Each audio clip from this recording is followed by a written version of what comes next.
अभी हम सब कोरोना की एक बहुत बड़ी क्राइसिस से गुजर रहे हैं और ऐसे में एक ही सब्जेक्ट सबके दिमाग में छाया हुआ है।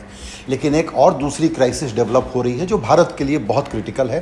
वो है टेलीकॉम सेक्टर की क्राइसिस, जो इस सुर्खियों में कहीं दब गई है, लेकिन उस पर ध्यान देना ज़रूरी है। बस आप यूँ समझ लीजिए कि ये टेलीकॉम सेक्टर एक बड़ा पेशेंट है जो फेज़ 4 में पहुँच गया है। उसके पास 2 हफ्ते हैं कि वो बचेगा या नहीं। लेकिन सवाल उसके बचने और रहने का नहीं है, ये वाइडर इकोनॉमी के लिए कोरोना के समय में बहुत क्रिटिकल प्रॉब्लम बन करके सामने आया है।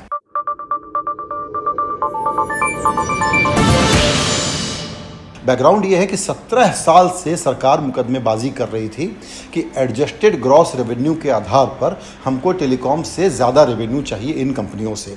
सुप्रीम कोर्ट ने सरकार के पक्ष में फैसला दिया और कहा कि करीबन 1.25 लाख करोड़ रुपए का ड्यू इनका बनता है, पेनाल्टी, ब्याज, बकाया सब मिला करके वो चुका दें।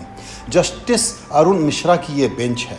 जब ये मामला बढ़ गया और कंपनियों ने कहा कि हम पैसे नहीं चुका सकते, तो उसके बाद सरकार ने एक विचार किया कि इनको सेल्फ असेसमेंट के लिए कहा जाए और इन लोगों ने करीबन जो बकाया टोटल है उसका 1/3 माना कि हम चुका सकते हैं, लेकिन इसके लिए हमको 20 साल का वक्त दीजिए। ये मैटर ले करके सुप्रीम कोर्ट में जब सरकार पहुंची कंपनियों के साथ, तो जस्टिस अरुण मिश्रा इस बात पर बहुत नाराज़ हुए। उन्होंने कहा कि रीअसेसमेंट और असेसमेंट में सेल्फ असेसमेंट किसी हालत में अलाउ नहीं करूंगा। ये हिंदुस्तान के लोगों के साथ फ्रॉड है। कंपनियां अपने को समझती क्या हैं और सरकार भी यहाँ गलत कदम उठा रही है। हम ऐसा नहीं होने देंगे। मीडिया को भी कहा कि ये लोग भी इस लॉबिंग में शामिल हैं और सब लोग मिलकर के गड़बड़ कर रहे हैं। ऐसे में ये साफ हो गया कि सुप्रीम कोर्ट किसी भी तरीके से सेल्फ असेसमेंट की इजाज़त नहीं देगा, जो कंपनियों को बचाने के लिए एक ज़रूरी उपाय के तौर पर बहुत देर से लेकिन सरकार लेकर के आई थी। सिर्फ एक उम्मीद की किरण बची है और वो ये है कि सुप्रीम कोर्ट ने कहा है कि टाइम थोड़ा दे देंगे हम। सरकार ने कहा 20 साल का पेमेंट शेड्यूल हम इनको देना चाहते हैं, तो उस पर कोर्ट ने कहा कि इस पर हम देखते हैं, रीजनेबल टाइम दे देंगे।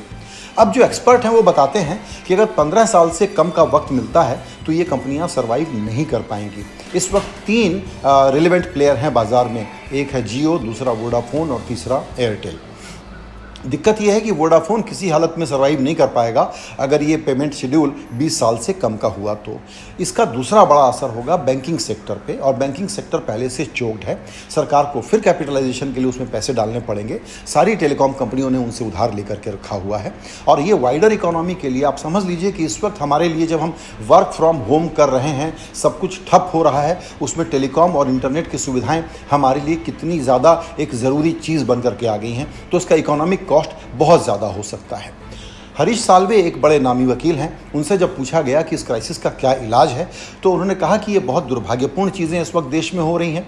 मेरी तो शुरू से ये राय है कि सुप्रीम कोर्ट जिस तरीके से इस मामले में और इसके पहले कोल के मामले में और उसके पहले स्पेक्ट्रम के मामले में पेश आया है, उसने हिंदुस्तान की इकोनॉमी को चौपट करने में बहुत बड़ा योगदान दिया है। और हमको ये नहीं समझ में आता, साल्वे साहब ने ये बात कही कि जब अदालत कहती है कि हम आपको जेल में डाल देंगे, कंपनी के जो मैनेजिंग डायरेक्टर्स हैं उसको जेल में डालने की बात सुप्रीम कोर्ट के माननीय जज ने कही थी, तो साल्वे साहब का कहना है कि किस कानून के तहत इनको जेल में डालेंगे।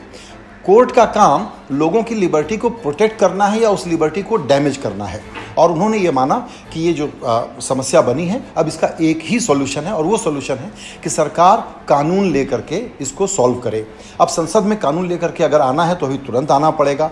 ऑर्डिनेंस लाने का सरकार को पहले से एक चस्का लगा रहा है और कई बार वो ऑर्डिनेंस लेकर के रातों रात कई बड़े बड़े फैसले उसने किए हैं, तो ऐसा उसको अभी क्यों नहीं करना चाहिए? इस सवाल का जवाब हमारे पास नहीं है। 14 दिनों के अंदर सरकार को अपना एक पक्ष सामने रखने के लिए जाना पड़ेगा। उसके पहले दरअसल वाइडर इकोनॉमी को, हमारे कम्युनिकेशन की ज़रूरतों को, जिसका संबंध ग्रोथ से बहुत बड़े पैमाने पर है, उसको बचाना है तो सरकार को ये कदम उठाना पड़ेगा, क्योंकि उसके अलावा इस सुप्रीम कोर्ट ने अपना मन बिल्कुल साफ कर दिया है कि वो कोई सुनवाई करने नहीं जा रही है। उसकी जो सख्ती है, उसकी जो लैंग्वेज है, उस लैंग्वेज के बारे में भी बहुत लोग कहते हैं कि ये इनटेम्परेट लैंग्वेज है, लेकिन अब सुप्रीम कोर्ट चूँकि मानस बना चुका है तो वहाँ से कोई राहत इनको मिलने वाली नहीं है। मान लीजिए कि किसी तरीके से ये 3 प्लेयर बाजार में बच जाते हैं, तब तो किसी तरीके से हम संभले रहेंगे, तब भी इनके पास कोई वर्किंग कैपिटल या इनकी परिस्थितियां सुधर जाए तेज़ी से, ये ज़रूरी नहीं है। इनको और कैपिटलाइजेशन की ज़रूरत पड़ेगी, नया स्पेक्ट्रम खरीदना होगा, तो वो मुनाफेदारी वाला काम होगा कि नहीं होगा, इसको भी देखना पड़ेगा। तो फिलहाल हालत बहुत ही नाजुक है। टेलीकॉम आईसीयू में 4th फेज़ में पड़ा हुआ सेक्टर है और इसमें सबसे बड़ी गलती सरकार की है, क्योंकि पहले सरकार ही गई थी रेवेन्यू के चक्कर में कि हमको इनसे ये पैसे वसूल करने ही करने हैं, और अब सरकारी कोर्ट में जाकर के कह रही है कि अच्छा हम इनका अपना सेल्फ असेसमेंट मान लेते हैं, इनको राहत दे देते हैं। इसीलिए कोर्ट भी नाराज़ है कि आप अपनी बात से पलट कैसे सकते हैं। लेकिन एक दूसरा तर्क है और वो ये है कि एक पार्टी और दूसरी पार्टी में कोई विवाद हुआ, हम कोर्ट में गए और उसके बाद एक फैसला आया, उस फैसले को लागू करना या नहीं करना इसमें सरकार एक पार्टी है, कल को वो तय करना चाहे कि हमको नहीं लागू करना तो वो कर सकती है। लेकिन अब जहां हालात पहुंच गए हैं वहां कानून में बदलाव के बगैर सरकार टेलीकॉम सेक्टर को बचा नहीं पाएगी। और जब ऐसी परिस्थिति बनेगी कि जब आपको कनेक्शन ही नहीं मिलेगा तो आपके पास ये भी आसान ऑप्शन नहीं है कि कंज्यूमर किसी दूसरे नेटवर्क पर आसानी से शिफ्ट हो जाएं। इसलिए हालात बेहद संगीन हैं। सरकार की जिम्मेदारी बहुत बड़ी है इस हालात को यहाँ तक बिगाड़ने के लिए, और उसी को अब इसको ठीक करना होगा। 14 दिन का वक्त बचा है और जैसा मैंने कहा कि ये इतनी बड़ी क्राइसिस है, कोरोना के साथ जुड़ गई है कि इस पर शायद हमारा माइंड स्पेस ज़्यादा न जाए, लेकिन ये एक बहुत ही बड़ा गंभीर संकट है।